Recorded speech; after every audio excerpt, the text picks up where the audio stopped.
Black and white की शुरुआत हम इन तस्वीरों से करना चाहते हैं जो गुजरात के भरूच शहर से आई है। और इन तस्वीरों में आपको जो भीड़ दिख रही है वो भीड़ ना तो रेलवे स्टेशन की भीड़ है, ना किसी बाजार की है, ना किसी एयरपोर्ट की है, और ना ही यहां किसी धर्मगुरु का कोई सत्संग चल रहा है। ये भीड़ उन हजारों युवाओं की है जिन्हें किसी भी तरह से एक नौकरी चाहिए, और ये नौकरी भी सरकारी नहीं है बल्कि प्राइवेट नौकरी है। ये भीड़ गुजरात की एक प्राइवेट कंपनी में नौकरी पाने के लिए इकट्ठा हुई थी, जिसे पढ़े लिखे और शिक्षित उम्मीदवारों की तलाश थी। लेकिन जिस होटल में इन नौकरियों के लिए इंटरव्यू चल रहे थे वहां एक साथ हजारों युवा पहुंच गए, और स्थिति यह हो गई कि इन युवाओं ने इस नौकरी की रेस को जीतने के लिए न सिर्फ एक दूसरे के साथ जबरदस्त धक्का मुक्की की, बल्कि इस होटल की रेलिंग को भी तोड़ दिया। और ये तस्वीरें भी ऐसे दिन आई हैं जब दुनिया विश्व जनसंख्या दिवस मना रही है और पूरी दुनिया में भारत सबसे ज्यादा आबादी वाला देश बन चुका है।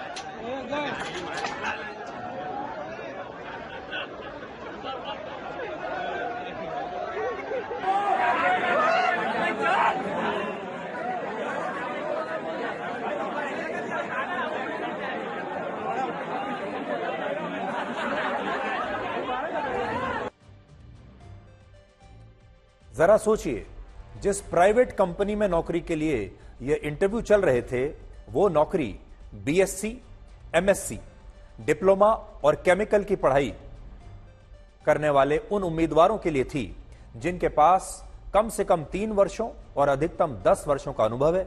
लेकिन इसके बावजूद इन नौकरियों के लिए हजारों पढ़े लिखे युवा इंटरव्यू देने के लिए पहुंच गए। और इससे आप ये समझ सकते हैं कि हमारे देश में लगातार बढ़ती जनसंख्या और कम होती नौकरियां और संसाधन कितना गंभीर संकट पैदा कर रहे हैं। वॉक इन इंटरव्यूज जो चल रहे थे, अब आप देख लीजिए। आज विश्व जनसंख्या दिवस है और पूरी दुनिया में सबसे ज्यादा जनसंख्या वाला देश अब हमारा अपना देश भारत बन चुका है। यानी अगर जनसंख्या के मामले में कोई प्रतियोगिता होती, ओलंपिक खेलों जैसा कोई आयोजन होता, तो भारत उसमें गोल्ड मेडल जीत लेता। हम इस मामले में वर्ल्ड चैंपियन बन चुके हैं।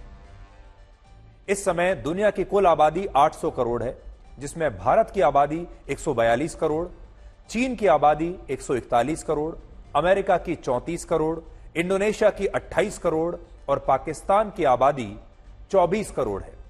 भारत दुनिया का सबसे ज्यादा आबादी वाला देश है, लेकिन भारत में जनसंख्या के हिसाब से लोगों के पास रहने के लिए जगह भी कम है और जीने के लिए संसाधन भी बहुत कम है। अब जरा एक तुलना कीजिए। भारत में 1 वर्ग किलोमीटर के इलाके में 438 लोग रहते हैं। आप याद रखिएगा, 1 वर्ग किलोमीटर में 438 लोग भारत में रहते हैं, जबकि पाकिस्तान में इतने ही इलाके में 312 लोग रहते हैं, चीन में 152 लोग रहते हैं, इंडोनेशिया में 153 लोग रहते हैं और अमेरिका में 1 वर्ग किलोमीटर के इलाके में सिर्फ 37 लोग रहते हैं। तो सोचिए, कहां अमेरिका जहां 37 लोग रहते हैं 1 वर्ग किलोमीटर में, और कहां हमारा देश जहां 438 लोग रहते हैं। इससे यह पता चलता है कि हमारा देश जिस भारत नाम के घर में रहता है वो घर जनसंख्या से हाउसफुल हो चुका है और अब भी इसमें हर महीने 10 लाख लोग बढ़ते जा रहे हैं। यानी आज अगर आप भारत की स्थिति देखें तो हर जगह आपको हाउसफुल दिखाई देगा और इसीलिए हर जगह लंबी लंबी कतार हैं और हर जगह आपको यह सुनने को मिलेगा कि आप कतार में हैं, कृपया प्रतीक्षा कीजिए। हमारे देश में लोगों का पूरा जीवन निकल जाता है ये सुनते सुनते कि आप कतार में हैं, कृपया प्रतीक्षा कीजिए, आप वेटिंग लिस्ट में हैं। जब आपका नंबर आएगा तो आपको बता दिया जाएगा और फिर वो नंबर कभी नहीं आता। इससे भी ज्यादा चिंता की बात यह है कि भारत में जिस हिसाब से जनसंख्या बढ़ रही है उस हिसाब से संसाधन नहीं है। भारत में लगभग 1 करोड़ लोगों पर एक एयरपोर्ट है, 2 लाख लोगों पर एक रेलवे स्टेशन है, 1 लाख लोगों पर 900 सीटों की सिर्फ एक यात्री ट्रेन है। 10,000 लोगों पर 70 सीटों की सिर्फ एक सरकारी बस है। देखिए, और 5300 लोगों पर एक एटीएम है हमारे देश में। प्रत्येक औसतन 1 करोड़ लोगों पर हमारे देश में एक हिल स्टेशन है। इसीलिए आपने देखा होगा कि हमारे देश में जब हिल स्टेशन पर लोग जाते हैं तो कितनी भीड़ लग जाती है। हिल स्टेशंस पर भी हाउसफुल है। 4 करोड़ लोगों पर सुप्रीम कोर्ट का एक जज है और 18 लाख लोगों पर हाई कोर्ट का एक जज है। इसी तरह भारत में औसतन 26 लाख लोगों पर लोकसभा का एक सांसद है, जबकि ब्रिटेन में 1 लाख लोगों पर एक सांसद है। और जो ब्रिटेन क्षेत्रफल के मामले में भारत के उत्तर प्रदेश के बराबर है, उस ब्रिटेन में हाउस ऑफ कॉमन्स के कुल 650 सांसद हैं, लेकिन उतने ही क्षेत्रफल वाले उत्तर प्रदेश में लोकसभा के सिर्फ 80 सांसद हैं। और सोचिए, जब ब्रिटेन में 1 लाख लोगों पर एक सांसद होगा और हमारे देश में 26 लाख लोगों पर एक सांसद होगा, तो हमारे देश में स्थिति कैसे बेहतर होगी। इसीलिए हमारे देश में लोग अपने सांसद से, अपने विधायक से अक्सर परेशान रहते हैं, अक्सर नाराज रहते हैं, क्योंकि सांसद की भी गलती नहीं है। एक व्यक्ति भला 26 लाख लोगों की सेवा कैसे कर पाएगा, जबकि दूसरे देशों में जो ये रेशो है ये कहीं ज्यादा कम है। और यहां बात सिर्फ सांसदों की और विधायकों की नहीं है। एक अनुमान के मुताबिक हमारे देश में 35,000 लोगों पर एक शमशान घाट या कब्रिस्तान है। 35,000 लोगों पर एक। यही स्थिति नौकरियों की है। भारत की कुल आबादी 142 करोड़ है, जिनमें 91 करोड़ लोग वर्किंग एज पॉपुलेशन में आते हैं, लेकिन इनमें रोजगार 58 करोड़ लोगों के पास ही है। और इससे आप समझ सकते हैं कि भारत में बढ़ती जनसंख्या का विषय कितना गंभीर है। हो सकता है आपको मेरी ये सारी बातें बोरिंग लग रही हो सकता है आप अपना चैनल इस समय बदल दें, हो सकता है आपको लगे कि किसी दूसरी जगह इससे कहीं ज्यादा मसालेदार खबर आ रही है, वो देखते हैं। लेकिन यह खबर आपकी जिंदगी को बहुत, आपकी जिंदगी पर असर डालती है। यह खबर आपके भविष्य के बारे में है, यह खबर आपकी परेशानियों के बारे में है, यह खबर आपके परिवार के बारे में है। और आपके परिवार के लिए जो संसाधन लगातार सीमित होते जा रहे हैं, मौके जो लगातार सीमित होते जा रहे हैं, जगह जो लगातार सीमित होती जा रही है, आपके घर लगातार छोटे होते जा रहे हैं, आपका बैंक बैलेंस छोटा होता जा रहा है, ये उसके बारे में है। भारत दुनिया की सबसे ज्यादा आबादी वाला देश तो बन गया, लेकिन भारत के पास उतने संसाधन है ही नहीं। और यही वजह है कि आज हमारे देश में हर जगह आपको लंबी लाइन दिखाई देगी। और ये लाइन आपके जन्म से शुरू हो जाती है, क्योंकि सरकारी अस्पताल में डिलीवरी के लिए पहले आपको तारीख लेनी पड़ती है, यानी पैदा होने के लिए भी लाइन में लगना पड़ता है। इस तारीख के लिए कई दिनों तक आपको लाइन में लगना पड़ता है। जन्म के बाद स्कूल में दाखिले के लिए लाइन लगती है, इसके बाद कॉलेज में दाखिले की लाइन होती है, फिर नौकरी की लाइन लगती है, और इसके अलावा राशन कार्ड की लाइन लगती है, आधार कार्ड की लाइन लगती है, ड्राइविंग लाइसेंस के लिए लाइन में लगना पड़ता है, रेलवे की टिकट के लिए लाइन में लगना पड़ता है। यानी हमारे देश में जो भी लोग हैं, 142 करोड़ लोग, उनके जीवन में लाइन ही लाइन है। और उन्हें बार बार यही कहा जाता है, आप कतार में हैं, कृपया प्रतीक्षा कीजिए।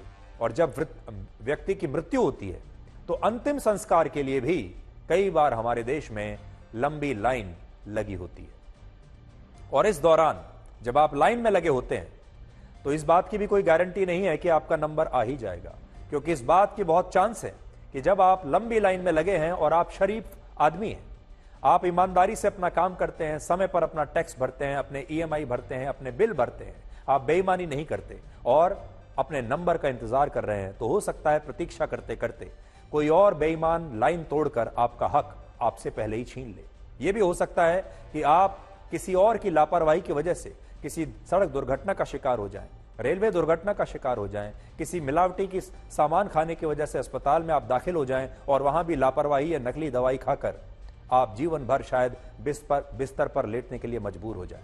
कुछ भी हो सकता है। किसी भी देश के लिए उसकी जनसंख्या उसकी सबसे बड़ी ताकत होती है, लेकिन भारत के लिए उसकी यही जनसंख्या अब सबसे बड़ी चुनौती और बोझ भी बन सकती है। और इस बात को आप कुछ और नए आंकड़ों से समझिए। हमें बड़े दुख के साथ आज कहना पड़ता है कि दुनिया में सबसे ज्यादा बीमार लोगों की जनसंख्या भी अब हमारे देश भारत में ही रहती है। भारत में 10 करोड़ लोगों को डायबिटीज है, 31.5 करोड़ लोगों को हाई ब्लड प्रेशर और हाइपरटेंशन है, 25 करोड़ 40 लाख लोग मोटे हैं, मोटापे का शिकार हैं, अनफिट हैं, 18.5 करोड़ लोगों को हाई कोलेस्ट्रॉल है। पूरी दुनिया में सबसे ज्यादा आलसी और सबसे ज्यादा अनफिट लोग भी हमारे देश भारत में ही रहते हैं। भारत में 18 वर्ष से ज्यादा उम्र के लगभग 50% लोग पूरे दिन में 21 मिनट की शारीरिक गतिविधि भी नहीं करते। और इसीलिए सोचिए, अगर भारत दुनिया की सबसे ज्यादा आबादी वाला देश है और इस देश में दुनिया के सबसे ज्यादा बीमार लोग भी रहते हैं, तो यह भारत के लिए कितनी चिंता की बात है। लेकिन लगता है कि यह चिंता किसी को हो नहीं रही। हालांकि भारत की बढ़ती जनसंख्या कई मायनों में उसके लिए लाभकारी भी है। पहला, अब भारत दुनिया के लिए सबसे बड़ा बाजार बन चुका है, जहां हर बड़ी कंपनी आकर अपना सामान और अपनी सेवाएं लोगों को बेचना चाहती है। लेकिन होना क्या चाहिए था? हम बाजार तो बन गए, लेकिन हम खरीदारी वाला बाजार बने हैं। हम खरीदार हैं। होना यह चाहिए था कि भारत दुनिया का सबसे बड़ा प्रोडक्शन हब बनता और हम पूरी दुनिया को अपना सामान बेचते। लेकिन बेचने की बजाय हमने पूरी दुनिया का सामान खरीदना शुरू कर दिया। इसलिए सारी दुनिया की नजर हम पर रहती है। इसलिए नहीं कि हम बहुत बड़ा बाजार इसलिए हैं कि हम सामान बनाकर बेच रहे हैं, बल्कि हम खरीदार हैं। दूसरा, भारत दुनिया का सबसे युवा देश है और ये युवा भारत के लिए एक शक्ति पुंज साबित हो सकते हैं। और इतिहास भी यही कहता है कि अब तक जितने भी देश सफल और विकसित हुए हैं, उन्हें यह कामयाबी तब मिली जब उनकी आधी से ज्यादा आबादी युवा थी। आप अमेरिका की कहानी देख लीजिए। चीन, जापान, दक्षिण कोरिया और ब्रिटेन भी ऐसे ही देश हैं। और भारत के युवा भी वैसा ही कर सकते हैं जैसा इन देशों के युवाओं ने किया। उन्हें विकसित बना दिया, उन्हें पूरी दुनिया से आगे ले जाकर खड़ा कर दिया। बस हमारे देश में शर्त यह है कि इन युवाओं को सोशल मीडिया पर अपने समय बर्बाद न करके देश के लिए जी तोड़ परिश्रम करना होगा। और वो भी एक बहुत बड़ी चुनौती है। क्या हमारे देश के युवा परिश्रम के लिए तैयार हैं? भारत के युवा अभी प्रतिदिन औसतन 5 घंटे अपने मोबाइल फोन का इस्तेमाल करते हैं। हर दिन 5 घंटे। अभी हमारे देश में जो इंडस्ट्री सबसे ज्यादा तरक्की कर रही है, जो उद्योग सबसे ज्यादा बढ़ रहा है, वो है online gaming industry, social media की इंडस्ट्री, रील्स, एंटरटेनमेंट और ऑनलाइन डेटिंग एप्स। इससे आपको पता चल जाएगा कि हमारे देश के जो युवा हैं वो ऑनलाइन डेटिंग पर व्यस्त हैं। हमारे देश के जो युवा हैं वो रील्स देखने में या रील्स बनाने में व्यस्त हैं, वो मनोरंजन में व्यस्त हैं। लेकिन अगर वो ये सब करते रहेंगे तो फिर परिश्रम कब करेंगे? हमारे देश को आगे कब लेकर जाएंगे? ये एक बहुत बड़ा सवाल है, एक बहुत बड़ी चुनौती है। जैसा मैं आपको बता रहा था कि जनसंख्या असल में सारी समस्याओं की जड़ है। और अगर एक ऐसा देश जहां जनसंख्या भी सबसे ज्यादा है, जहां लोकतंत्र भी सबसे ज्यादा है, जहां हर चीज की आजादी भी सबसे ज्यादा है, इसलिए वहां भ्रष्टाचार भी सबसे ज्यादा है, इसलिए वहां पर लाइन तोड़ने वाले लोग भी सबसे ज्यादा हैं, इसीलिए वहां जरूरतमंद लोगों की संख्या भी सबसे ज्यादा है। और ऐसे में शरीफ आदमी उस लाइन में सबसे पीछे जाकर खड़ा हो जाता है।